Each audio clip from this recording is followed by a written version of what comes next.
যেতিয়ালৈকে তোমালোকে ইয়ং হৈ আছা সঠিক ডিসিশনটো লৈ লবা কাৰণ সময়টো হৈছে অমূল্য সম্পদ ই কেতিয়াও ঘূৰি নাহে সকলো বস্তু আহি থাকিব গৈ থাকিব পইচাও আহি থাকিব গৈ থাকিব কিন্তু সময়টো কেতিয়াও ঘূৰি নাহে যিবিলাক ল'ৰা ছোৱালীয়ে মোৰ এই ভিডিঅ'টো চাই আছে তাহাঁতৰ বয়স যদি 15 নহলে 18 পৰা 25 বছৰলৈকে হৈ থাকে তাহাঁতৰ হাতত কিন্তু পাৰফেক্ট টাইম আছে এই 5 বছৰ যদি তাহাঁতে একদম ষ্ট্ৰংলি আৰু মাইন্ডটো কনসেন্ট্ৰেট কৰি যদি পঢ়াৰ প্ৰতি ফোকাস কৰে কিবা নহয় কিবা এটা সাকসেস হ'বই হ'ব এটো 100% গ্যাৰান্টি কিন্তু কনসেন্ট্ৰেশনটো হাই হ'ব লাগিব মই নিজৰ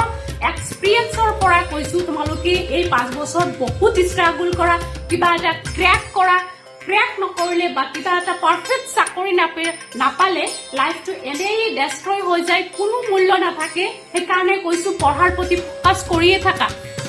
মই জানো মোৰ ভিডিঅ'টো যাৰে সন্মুখত পৰিব হিয়ে ঠেলা মাৰি ওপৰলৈ দিব কাৰণ পঢ়াৰ কথা যোনে ক'ব কোনে বেয়া মা দেউতাকে যদি পঢ়াৰ কথা কয় তেতিয়াহ'লে মা দেউতাকে বেয়া হৈ যায় बेटा टाइम है अच्छे से पढ़ लो वरना शादी कर लो शादी करके क्या मिलता है वो तो तुम्हें पता ही चलता है ओनली रेस्पॉन्सिबिलिटी मजा ही मजा है शादी करना है क्या शादी करना है तो कर लो মই যেতিয়া তোমালোকৰ এজত আছিলো তেতিয়া মোৰ থিংকিংত ঠিক এনেকৈ আছিল আজি মই পস্তাই আছো হেতু কাৰণে মোৰ মনৰ বেদনাখিনি মই তোমালোকৰ লগত শেয়াৰ কৰি আছো কাৰণ তোমালোকে যেটো